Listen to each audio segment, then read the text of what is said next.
बस्तर कोरबा दोनों कांग्रेस के पास है, लेकिन हमारे पास लक्ष्य बड़ा है। हम अभी तक 10 सीट तक पहुंचे हैं, लेकिन इस बार भारतीय जनता पार्टी ने तय किया है, उसी की कार्य योजना बन रही कि 11 की 11 सीटें हम जीतेंगे, ये लक्ष्य के साथ। जो हमारे अलायंस पार्टनर हैं उनके साथ किस प्रकार से हम लोग वोट सीट शेयरिंग करेंगे उसके बारे में बातचीत हुई और उन्होंने निर्देशित किया है खड़गे साहब ने कि अब हम लोग जो जिन जिन राज्यों में हम लोग गठबंधन कर रहे हैं उन राज्यों के जो प्रमुख पार्टियां हैं उनसे हम लोग बातचीत शुरू करें।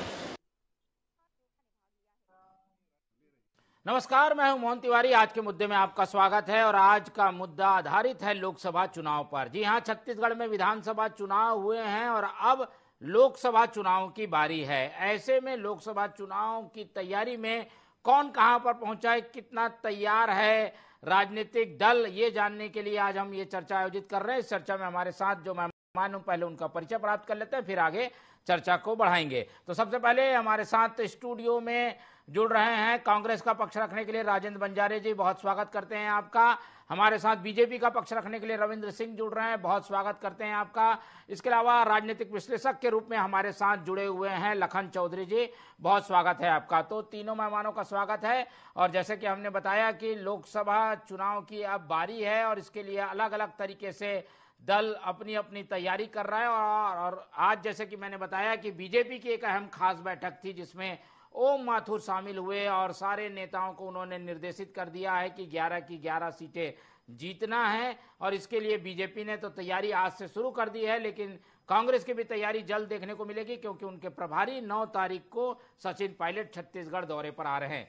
ऐसे में कौन कितना तैयार है, एक एक करके प्रतिक्रियाओं को लेने का सिलसिला शुरू करते हैं। बीजेपी सत्ता में है, उसकी आज अहम बैठक भी थी, तो बीजेपी से शुरुआत करते हैं। रविंद्र सिंह हमारे साथ जुड़े हुए हैं। रविंद्र जी, आज आप लोगों की बैठक, ओम माथुर जी जैसे कि लक्ष्य लेकर ही आए हैं, मंत्रिमंडल के शपथ ग्रहण में नहीं थे, लेकिन आज जो संगठन की बैठक है उसमें शामिल होकर उन्होंने लक्ष्य दे दिया है 11 सीटों का। कैसे हासिल होगा? विपरीत परिस्थिति में भी कांग्रेस एक सीट तो यहाँ छत्तीसगढ़ में जीतती ही है, पिछली बार 2 सीटें जीत गई थी, अब 11 का लक्ष्य कैसे पूरा करेंगे आप? जी, विपरीत स्थिति में कांग्रेस क्या कहते हैं एक सीट जीतती है। पिछली बार अपने देखा उनकी तो 70 सरकार थी छत्तीसगढ़ में, तब भी क्या कहते हैं 2 सीट जीती थी। जब सकारात्मक उनके पक्ष में था सरकार, तब पूरी नहीं जीत सके। तो हम तो इस बार पूरा 11 का 11 सीट जीतेंगे, क्योंकि हमेशा हमने जब से छत्तीसगढ़ राज्य बना है 10 सीट 9 सीट 11 सीट जीतते रहे। आज आदरणीय ओम माथुर जी ने हमें टारगेट दिया 11, तो हम इसको जीतने का भी कारण बता रहे हैं कि हमारी तैयारी अभी से नहीं, हमारी तैयारी 2-3 सालों से है। लोकसभा की तैयारी अभी आपने देखा है, विकसित भारत का हमने यात्रा निकाला है, हम भगवान राम के मंदिर को स्थापित कर रहे हैं, प्लस उसके अलावा मोदी जी ने जो कार्य किया, हमारी तैयारी अनवरत रही, हम कहीं पर बाधित नहीं हुए। कांग्रेस तो अभी अपने अंतर कला से नहीं उभर पाई है, वो सदमे से में बैठी हुई है, वो आपस में लगे हुए हैं कि छत्तीसगढ़ क्यों राज्य आ रहे। वो तो लोकसभा में ज्यादा से ज्यादा 200 सीट अपनी, उसमें भी क्या कहते हैं गठबंधन में 200 सीट लड़ने लायक ले आए, तो भी कांग्रेस की उपलब्धि होगी। जीतेंगे कितने में? 40-50 में। तो कांग्रेस तो कहीं है ही नहीं। रही बात पूरा भारतीय परिदृश्य की मैं बात करूं, मोदी जी की कार्यशैली, मोदी जी का सुशासन, मोदी जी का अंतरराष्ट्रीय स्तर पर भारत की छवि को बनाना, और सबसे बड़ी बात है पिछले 10 साल में मोदी जी के ऊपर कांग्रेस ने और विपक्षी दलों ने टेलीस्कोप लेके घूम लिया, खोज लिया, देखने का कोशिश किया, एक आध कोई भ्रष्टाचार के आरोप तो लग जाए। तो पर भी केंद्र सरकार में न तो भ्रष्टाचार के आरोप तक नहीं लगा सके, तो पूरी देश की जनता मोदी जी के नीतियों से, मोदी जी के क्रियाकलापों से, मोदी जी के कार्यों से पूरी तरह प्रभावित है। कांग्रेस दिशाहीन हो चुकी है, शून्यता के राह में चली गई है, पतन के धरातल पर चली गई है। उम्मीद ही नहीं है कि वो कहीं से अभी टक्कर में आ पाएगी। कम से कम छत्तीसगढ़ में मैं मानता था कि विधानसभा में टक्कर करेंगे, 75 पार का नारा इनका फेल हो गया, अब 35-40 में रुक गया। मुझे लगता है लोकसभा में ज्यादा से ज्यादा कांग्रेस 35 सीटों पर भी आ जाएगी, तो बहुत बड़ी उपलब्धि, क्योंकि इनके गठबंधन का नेता कौन है, गठबंधन का कार्यक्रम क्या होगा, किस तरह से लड़ेंगे, कोई तय नहीं है। जबकि भारतीय जनता पार्टी का पूरा कार्यक्रम तय है। भारतीय जनता पार्टी पूरे जोश से, पूरे होश के साथ और अपने कार्यों को लेकर देश की जनता के बीच जाएगी। और मैं कह रहा हूं छत्तीसगढ़ में 11 की 11 सीट भी आएगी और कम से कम 400 सीटें लोकसभा में पार होगी। इस बार इतिहास रचने वाला है मोदी जी का सुशासन। आगे भी 5 साल तक आप देखेंगे। ठीक है, तो बीजेपी जरूर, क्योंकि विधानसभा में जीती है तो उसके हौसले आसमान छू रहे हैं। उनको इस बात का भी गर्व है कि उनके पास प्रधानमंत्री मोदी का एक ब्रांड है और इसलिए 11 की 11 सीटें का वो दावा कर रहे हैं। लेकिन विधानसभा चुनाव के परिणामों को लोकसभा में बदलें तो ये नहीं लगता कि यहाँ पर कांग्रेस कमजोर है। उसने भी अच्छा प्रदर्शन किया है और सीटों के लिहाज से 2 लोकसभा में तो बराबरी का मुकाबला है और 2 जगह पर तो कांग्रेस ने बीजेपी को मात भी दी है। कांग्रेस क्या सोचती है, कितनी तैयार है, क्या वो हार की हताशा से निकल पाएगी, लोकसभा चुनाव के लिए जुट पाएगी? जान लेते हैं राजेंद्र बंजारे जी से। बंजारे जी, आपने सुना बीजेपी तो अब 11 का लक्ष्य लेके चल रही है। अटल जी ने कहा था 11 की 11 सीटें जिताओ तो राज्य बनाऊंगा। 10 सीटें उस समय भी जिताए थे। अब लेकिन 11 का लक्ष्य है, बड़ा लक्ष्य लेके चल रही है। क्या होगा छत्तीसगढ़ में? आप लोग अपनी सीटें बचा पाएंगे क्या? देखिए तिवारी जी, हमारे जो है टीएस बाबा साहब को जो है घोषणा पत्र समिति का संयोजक बनाया है, भूपेश बघेल जी को गठबंधन दल का सहयोग बनाया गया है। तो हमारे दोनों नेता जो है लगातार दिल्ली दौरे पर है। हमारे राष्ट्रीय महासचिव जो है छत्तीसगढ़ के प्रभारी सचिन पायलट जी भी 9 तारीख को आ रहे हैं। तो हम कहीं कोई हताशा नहीं है, कोई निराशा नहीं है। हम पूरे होश के साथ, जोश के साथ, निश्चित तौर से जीत भारतीय जनता पार्टी की हुई है छत्तीसगढ़ में, लेकिन हम पूरे जोश के साथ, हमारा मनोबल बढ़ा हुआ है, हम लोग जीतेंगे और 2 से अधिक सीट जीत के हम फिर से जो है 11 से 11 सीट तो जीतने का दावा करते हैं और जीत के दिखाएंगे। हमारे कांग्रेस का जो परचम पूरे देश में जान रहे हो कि इन लोग किस प्रकार से भारतीय जनता पार्टी ने जो वादा किया था, जब लोकसभा चुनाव हुए तो महंगाई को लेकर वादा किया था। महंगाई का मां बोलने के लिए मोदी तैयार नहीं है, न भारतीय जनता पार्टी तैयार है। न आपका पेट्रोल डीजल के दाम कम हो रहे हैं, न आपका बेरोजगारों का जो इन्होंने 2 करोड़ लोगों को नौकरी देने की बात की थी उसको पूरा नहीं किया।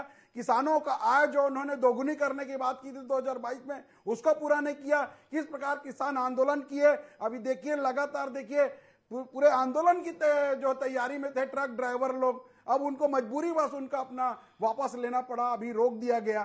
तो निश्चित तौर से इनके लिए हताशा हो सकता है। कांग्रेस कभी हताश नहीं हुए, न निराश हुई है। हम अधिक से अधिक सीट जीतेंगे छत्तीसगढ़ में, हमारा उम्मीद है। नहीं, इसके पीछे वजह क्या है? आप लोग क्या लगता है कि ये 3-4 महीने में क्या सिनारियो पलट देंगे कि विधानसभा में आप लोग को जीत सरकार रहते नहीं मिले, अब विपक्ष में रहते लोकसभा की सीट आप लोग ज्यादा जीत जाएंगे? देखिए तिवारी जी, छत्तीसगढ़ में आप देख लो, झूठ बोल के सत्ता में तो आ गई भारतीय जनता पार्टी। आप देखिए पहला जब मोदी जी ने कहा था मोदी की गारंटी, आप किसान के लिए अभी तक क्या सोच रहे हैं? क्यों उनका समर्थन मूल्य देने में क्या एक साथ एक मुश्त देने की बात किए थे, लेकिन आप अभी तक क्या कर रहे हैं? इतनी और महतारी वंदन का तो बस करेंगे पूरा कब पूरा करोगे भैया? पहला दिन पहला सिग्नेचर बोलते थे। आज जब हमारी छत्तीसगढ़ में कांग्रेस सरकार थी, पहला सिग्नेचर कैबिनेट में पहला फैसला किसानों के लिए लिया था। तो ये लगातार ये है जो है झूठ के वादा करके गलत फहमी में लोगों को ले जा करके फॉर्म भरवा करके जो गैर कानूनी तरीके से महिलाओं को जो महतारी वंदन का फॉर्म भरा करके सत्ता में तो प्राप्त कर लिए, लेकिन इसके मंसूबे पूरा नहीं होंगे। हम उनको याद दिलाते रहेंगे, हम उनको योजना के बारे में बताते रहेंगे कि आपने ये किया था। और झूठ इनके हर विधानसभा में झूठ पुलिंदा, कर्ज माफी के लिए झूठ का पुलिंदा कहा कि कर्ज माफी करेंगे, अब बाद में बोल रहे हम तो बोले नहीं भैया। ठीक है, चलिए, तो ये वादों की स्थिति को देखते हुए जनता समर्थन देगी, ऐसी उम्मीद है।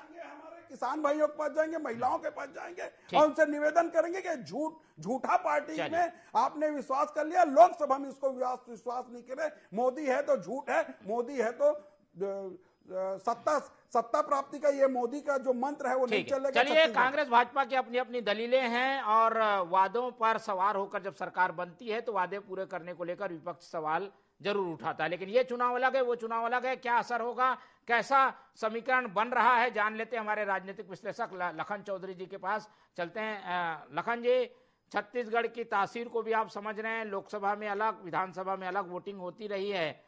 अब जब चुनाव सामने है, 1-2 महीने में चुनाव में सारी पार्टियां दिखाई देंगी, आप छत्तीसगढ़ में क्या देख पा रहे हैं? क्या बीजेपी को फायदा मिल रहा है सरकार में रहने का, या कांग्रेस एक बार फिर से कमबैक करेगी?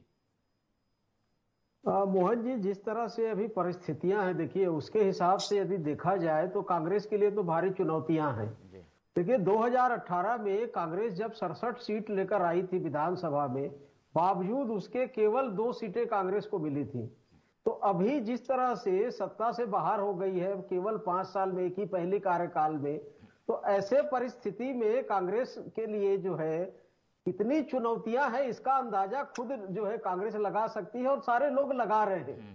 तो देखिए अभी फिलहाल जो परिस्थितियां हैं उसके हिसाब से तो मुझे लगता है कि यदि 2 सीट को भी बचाने में जो है सफल हो जाती है कांग्रेस, तो भी कांग्रेस के लिए एक बड़ी बात होगी। देखिए वर्तमान परिस्थिति की हम बात कर रहे हैं, लेकिन राजनीति में, सियासत में कब कौन सा पासा पलट जाए या कौन सी परिस्थिति बदल जाए इसका भी अंदाजा नहीं लगा सकता। देखिए जनता का मन किस तरह से बदलता है ये इसका आकलन जो है करते हैं, लेकिन वो सारे जो है असफल हो जाते हैं। जैसे कि अभी छत्तीसगढ़ के विधानसभा में जिस तरह से एग्जिट पोल और ओपिनियन पोल और सारे लोग जिस तरह से अनुमान लगाकर बैठे थे जो है, तो सारा का सारा जो है फेल हो गया। तो इस तरह से हालांकि ये बात ठीक है कि भाजपा का जो वोट शेयर है अभी विधानसभा में पिछले विधानसभा की चुनाव की तुलना में देखिए 10% बढ़ गया है। तो भाजपा यहां भी मजबूत दिखती है। फिर ऊपर से सत्ता में वापस आ चुकी है, यहां पर भी भाजपा मजबूत दिखती है। जब हम बात संगठन की करते हैं तो संगठन के लिहाज से भी भाजपा कांग्रेस की तुलना में बहुत आगे और बहुत मजबूत दिखती है। फिर ऊपर से जो है देखिए राम मंदिर के मुद्दे के नाम पर जिस तरह से भाजपा के कार्यकर्ता, विश्व हिंदू परिषद के कार्यकर्ता घर घर जाकर जो है एक तरह से लोकसभा चुनाव की ही पैरवी कर रहे हैं। तो तमाम जो परिस्थितियां हैं, तमाम जो चीजें हैं मोहन जी, वो तो अभी फिलहाल भाजपा के पक्ष को मजबूत करते हैं। अब ये देखना होगा आने वाले समय में 2-2.5 महीने के समय में कि कांग्रेस किस तरह से रणनीतिक ढंग से आगे बढ़ती है, अपने संगठन को किस तरह से मजबूत करती है, उम्मीदवार किस तरह से खड़ी करती है। देखिए बहुत सी चीजें होती हैं चुनाव में, तो ये देखना दिलचस्प होगा कि कांग्रेस जो है अपनी 2 सीटों को बचा कर रख पाती है या 2 सीट भी खो देती है। क्योंकि देखिए अभी पिछले कुछ दिनों से ये खबर भी चल रही है कि कोरबा में अमित जोगी जो है लोकसभा चुनाव लड़ने वाले हैं और जानते हैं कि जोगी परिवार जो है किसका वोट काटता है और किस तरह से वोट काटता है, और ये तो खुलेआम कहा जाता है कि भाजपा की बी टीम है। तो बहुत सारी परिस्थितियां बन रही है और इन परिस्थितियों के बीच में सारी जो चुनौतियां हैं वो कांग्रेस के सामने खड़ी हो रही है। कांग्रेस इन सारी चुनौतियों को किस तरह से लेती है, कितनी गंभीरता से लेती है और किस तरह से रणनीतिक ढंग से आगे बढ़ती है, ये भी बहुत दिलचस्प होगा देखना। बिल्कुल, तो ये चुनाव ही पूरी तरीके से समीकरण पर आधारित रहता है। ऐसे में अपने अपने समीकरण सेट करने में कांग्रेस और भाजपा जुटी हुई है, लेकिन चैलेंज बीजेपी के सामने इसलिए भी है क्योंकि अभी अभी सरकार बनी है, मोदी की गारंटी है। अब मोदी की गारंटी अगर पूरी नहीं होती है तो वो नुकसान भी कर सकती है। रविंद्र जी, मोदी की गारंटी पे सवार होकर सरकार तो बन गई, लेकिन कांग्रेस के हमारे मित्र सवाल कर रहे हैं कि भाई कब शुरू होगी महतारी वंदन योजना, कब मिलेगी एक मुश्त राशि, इसी तरीके से मकान का मामला है। कई ऐसे घोषणाएं हैं जो घोषणा पत्र में तो हैं, पर उन्हें जमीन पे आना होगा और 3-4 महीने में ही आना होगा, नहीं तो चुनाव आ जाएगा सामने, फिर आचार संहिता आ जाएगी। नहीं, बिल्कुल हम पूरी तैयारी के साथ हैं और हमने कहा था मोदी की गारंटी है ये, और उन गारंटी को पूरा करते हुए हम लगातार दिख रहे हैं। चाहे 21 कुंटल धान खरीदने का हो, चाहे 2 साल का मतलब बोनस हमने 25 तारीख को दे दिया, हमने वादा किया था, हम उसमें तो चूके नहीं। छत्तीसगढ़ पीएससी की सीबीआई से जांच कराएंगे, करा दिए। और मुझे आश्चर्य लगा भाई, कांग्रेस के प्रवक्ता को मैं सुन रहा था कि मतलब झूठा वादा करके आ गया महतारी वंदन योजना। क्या 5 साल हो गए क्या? अभी तो 15 दिन की सरकार है भैया, 15 दिन की सरकार में हमने इतना कर दिया। इन्होंने तो हमें ऐसा कह दिया कि 5 साल हो चुका है, इन्होंने कोई काम नहीं किया। वहीं पर पकड़ेंगे आप लोग का। पाइएगा अभी उसमें बीच में बच्चों की है, या तो कांग्रेस अपनी संस्कृति का रही आदत पकड़े का उत्सव आ जाता है। मैं बोल रहा हूँ ना, फिर बोल लीजिएगा आप। तीसरी बात, पहले आजा बंजारा जी, मौका दूंगा, मौका मिलेगा। आपने गैर कानूनी तरीके से फॉर्म भरा है। ठीक है आएंगे, उसमें भी आएंगे। पहले सुनिए, तो क्या कानूनी है क्या गैर कानूनी वो जनता ने दिखा दिया, जनता की अदालत में साबित होगा कि क्या है। अब उसमें चर्चा मत करिए, अभी तो लोकसभा चुनाव के बारे में बात करें। और इतना ज्यादा मतलब झूठ बोलते हैं, हमको बोलते हैं झूठ करके सरकार में आ गए। इन्होंने कहा कि कर्ज माफी कब करेंगे, हमने कब कहा कर्ज माफी करेंगे? वो तो आपके घोषणा पत्र में था, हमारे घोषणा पत्र नहीं। आपके हर विधायक ने कहा कि हम कर्ज माफी करेंगे। अरे अभी बोलिएगा, अभी बोलेंगे, रुकिए ना थोड़ी देर, अभी आपकी बारी आएगी। ऐसा टॉपिक नहीं होता। और शुरू से मैं देखता हूँ आपके टोकने की आदत कभी कम नहीं हुई, और अभी फिर पराजित हो गए। सुन लीजिए दूसरा, अरे भैया सुनोगे बात को, जब मुझे बोलने के लिए कहा गया आपने कहा कांग्रेस के परचम फहराएंगे। आपके तो एनडीए की टीम में नहीं मालूम 29-30 कितने गठबंधन है, ज्यादा से ज्यादा 210 220 सीट तो आप लोग को चुनाव लड़ने के लिए मिल रहा है। तो कहां से कांग्रेस का परचम फहरा लेना भैया। मैं एक कह रहा हूँ, ऐसा डिबेट खराब मत करिए। सुनिए दूसरा, वादों का जवाब दे दीजिए, वादे पूरे हो जाएंगे इसका भरोसा रखें। मान लिया 15 दिन हुआ है, क्या हमने छत्तीसगढ़ पीएससी करप्शन की सीबीआई जांच नहीं करवा दिया? इन्होंने तो सीबीआई का दरवाजा बंद कर दिया, हमने खोल दिया और सुशासन करेंगे, पारदर्शिता लाएंगे, बच्चों के साथ अन्याय नहीं होगा। क्या हमने 21 कुंटल को शुरू नहीं किया? क्या हमने प्रधानमंत्री आवास योजना को सहमति नहीं दी? क्या हमने 2 साल का बोनस नहीं दिया? 15 दिन में और कितना करें? और इससे भी ज्यादा शब्दशः घोषणा पत्र पूरा होगा। ये जो बोल रहे हैं ना, ये चिकते रह जाएंगे। हमको बोलते हैं पूरा नहीं होगा, हम तो महतारी वंदन में 12,000 रुपए दे रहे, ये तो 15,000 दे रहे थे, कहां से कर लेते हैं हम, अभी उसमें नहीं जाएंगे। मैं फिर कह रहा हूं, भारतीय जनता पार्टी लोकसभा के लिए आज से नहीं 2 साल 2.5 साल पहले से तैयारी कर रहे हैं। इनका संगठन टूटा हुआ है, ये क्या तैयारी में जाएंगे भैया? मुझे तो अफसोस होता, मैं तो चाहता हूँ सकारात्मक देश। चलिए ठीक है, अच्छा रविंद्र जी, वादे भी आप भले पूरे कर देंगे, लेकिन जांजगीर में आप लोग एक भी सीट जीतने में विधानसभा में कामयाब नहीं हो पाए। इसी तरीके से महासमुंद में बराबरी का मुकाबला है, रायगढ़ में बराबरी का मुकाबला है, कैसे जीतेंगे? राजनांदगांव में भी आप लोग पीछे हैं, आप राजनांदगांव से आते हैं जी, राजनांदगांव में भी पीछे हैं आप लोग। बिल्कुल सबसे बड़ी बात है सत्ता में आना। 40 सीट चाहिए थे हमें सत्ता में आने के लिए, हमने तो 54 लिया है।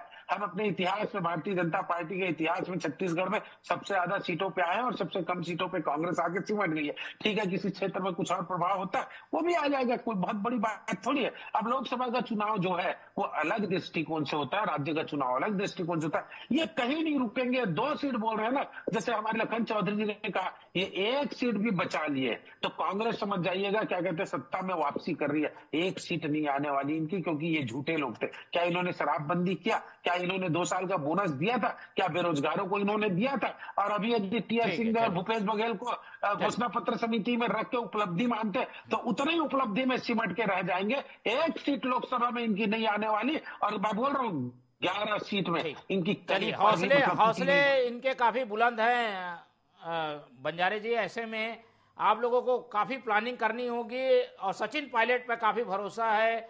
सचिन पायलट राजस्थान से ही आए हैं, लेकिन उनके सामने ओम माथुर हैं जो जहां जाते हैं वहां जिताते हैं। उत्तर प्रदेश में उन्होंने जिताया, अब छत्तीसगढ़ आए, छत्तीसगढ़ जिताया, जहां जाते हैं वहां जिताते हैं। ओम माथुर का क्या मुकाबला कर पाएंगे सचिन पायलट?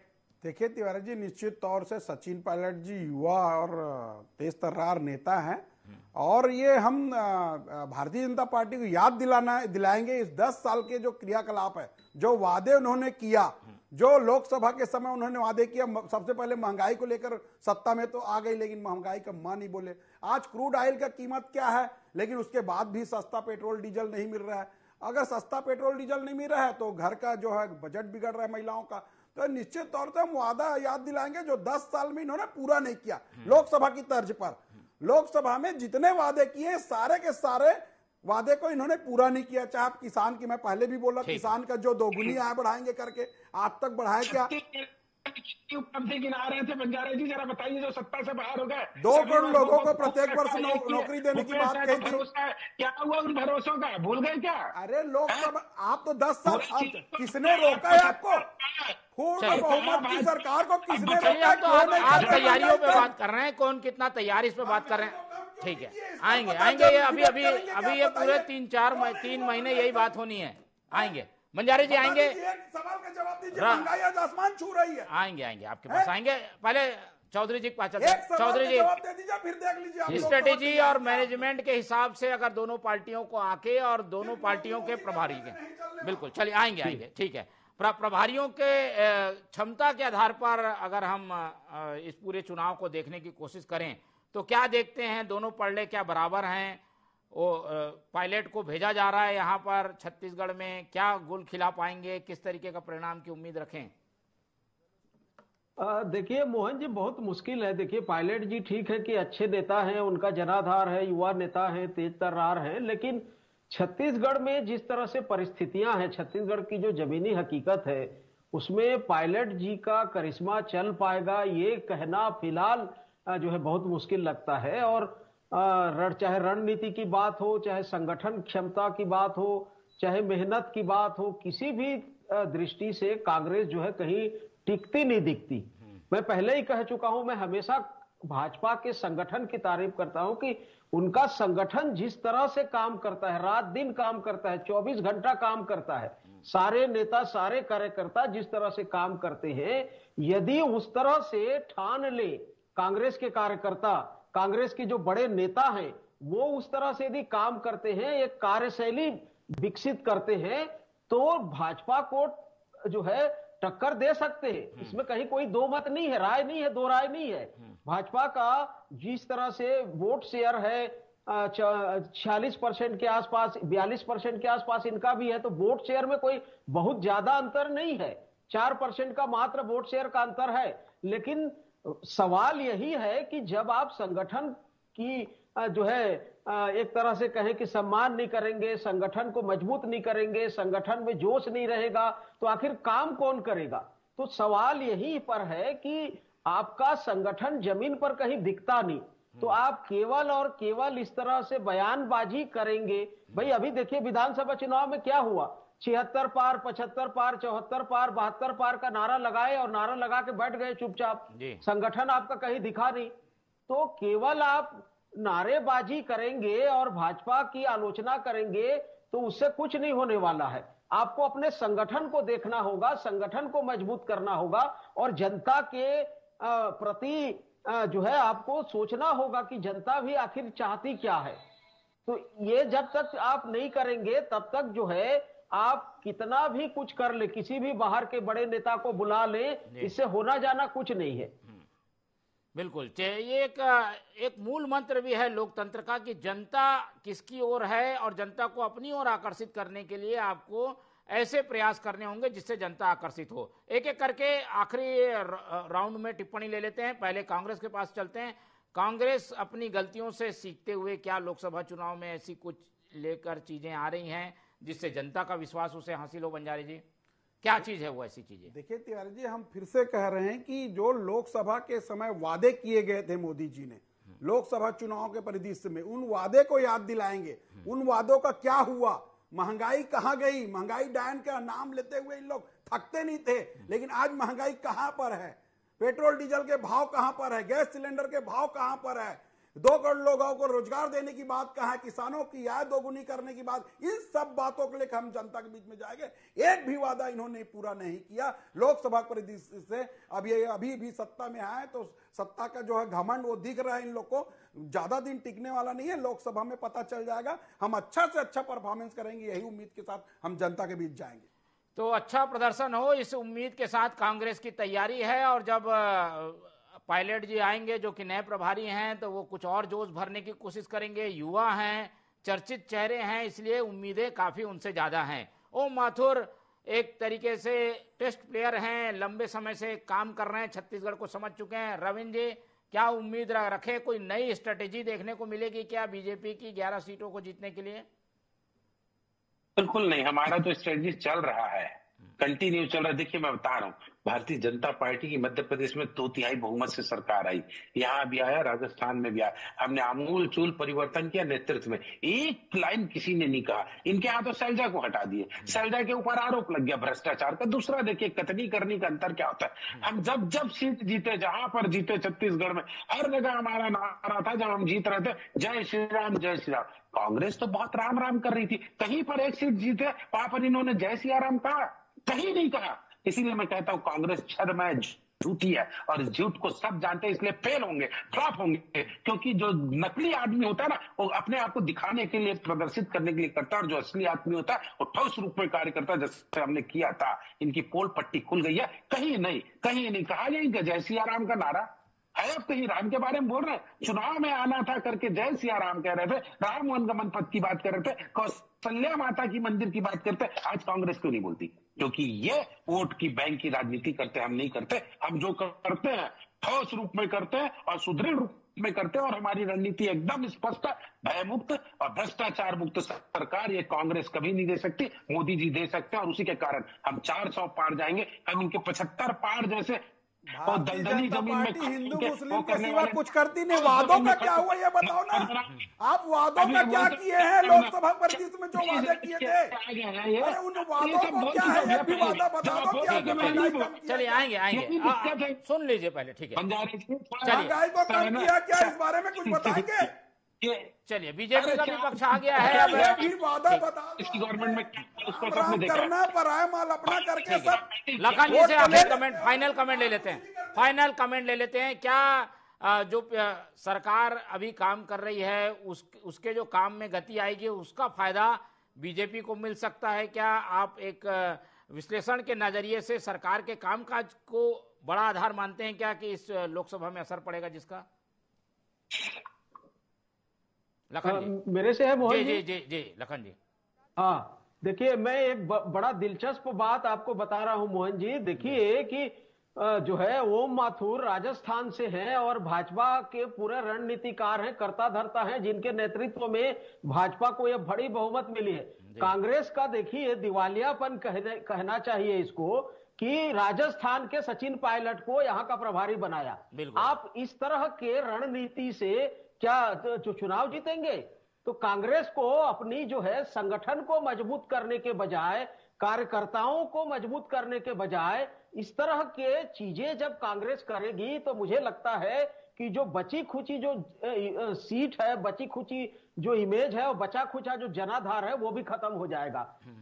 कहने का मतलब ये है कि जो काम करना चाहिए, जब करना चाहिए, जैसा करना चाहिए, उसको छोड़कर कांग्रेस जो है ऐसे काम करती है जिससे उसका जो वोट बैंक है, जनाधार है, वो भी छिटकता जा रहा है, बिखरता जा रहा है। तो मुझे लगता है कि कांग्रेस को तमाम चीजों को छोड़कर केवल संगठन को मजबूत करने में ध्यान देना चाहिए, तभी कांग्रेस जो है कुछ कर सकती है। अन्यथा कितना भी आप कर ले, भाजपा के ऊपर कितना भी आरोप लगा ले, होना जाना कुछ नहीं है। बिल्कुल ठीक है। लोकसभा की परिस्थितियां अलग है और लोकसभा की परिस्थिति में जो राष्ट्रीय स्तर की राजनीति है वो भी हावी होती है, लेकिन प्रदेश स्तर पर जो संभालने के लिए कदम उठाए जाने चाहिए उसमें और काफी तैयारी की कांग्रेस को जरूरत पड़ेगी।